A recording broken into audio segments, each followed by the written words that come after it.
It's summertime here in the Napa Valley, which means we are overrun with stone fruit. So I thought, stone fruit, poachine, why not?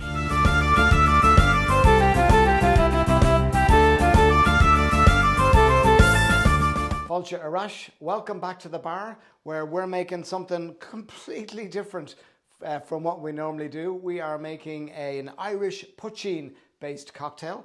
We're overrun here this year, thankfully, with a fantastic stone fruit harvest. We've grown plums, apricots and nectarines. We've had peaches and other varieties donated to us by wonderful neighbours. And in the stores, there is a plethora of stone fruit to be had. So I thought, how do we take that delicate flavour and wrap it into a cocktail? I thought, well, let's give some poachine a try. So, right in. I take this is plum, by the way, we're working with. You can choose whichever stone fruit you want. So some of our freshly grown plums here, chop it up, some of it into the cocktail shaker, and we're going to give it a bit of muddle. Get some of that nice, delicate flavour out of it. We have used this a few times over the last few weeks as we've been pretty social here this summer. And this has been a little bit of an appetizer cocktail that we've served, hence the small glasses down here.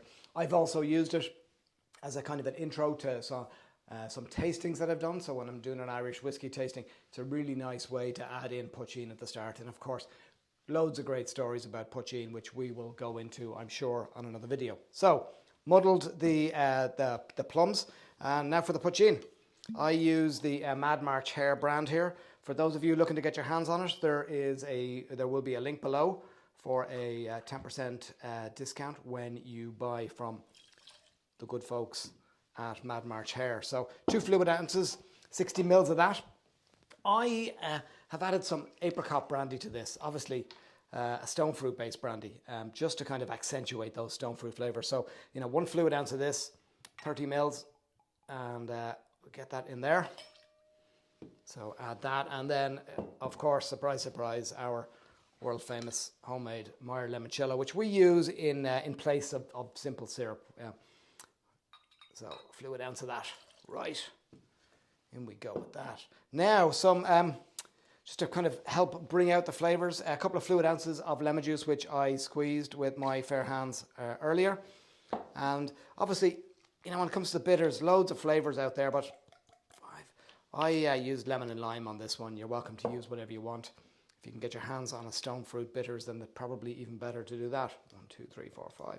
Right, so let's get those in. A little bit of ice. I'm going to give it a shake. Just like that. Okay. And here we go. 8 and 8 and 8.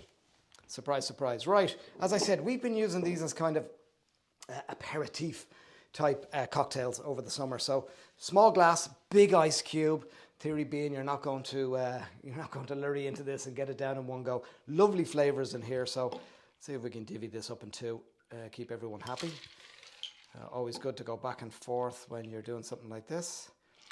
You don't want to give someone a big pour and then leave someone else short. So there we go. And what we do with this is we top it with some pineapple spindrift. Just a little bit of sweetness in this. You've got lots of wonderful flavors going on. You've got the lovely aromatics of the poachine. You've got the lovely soft flavors of the stone fruit, and then you've got a little bit of sweetness from the pineapple. Give it a little stir. And I only made one garnish for this, which is fine because that one will stay garnished while I take a sip of the other one. So with that, we're going to say sláinte. This is our summer stone fruit sensation cocktail.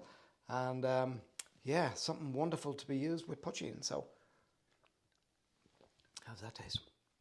Oh yeah, that's magnificent. Just a shame it can't be summer all year long. Right, sláinte.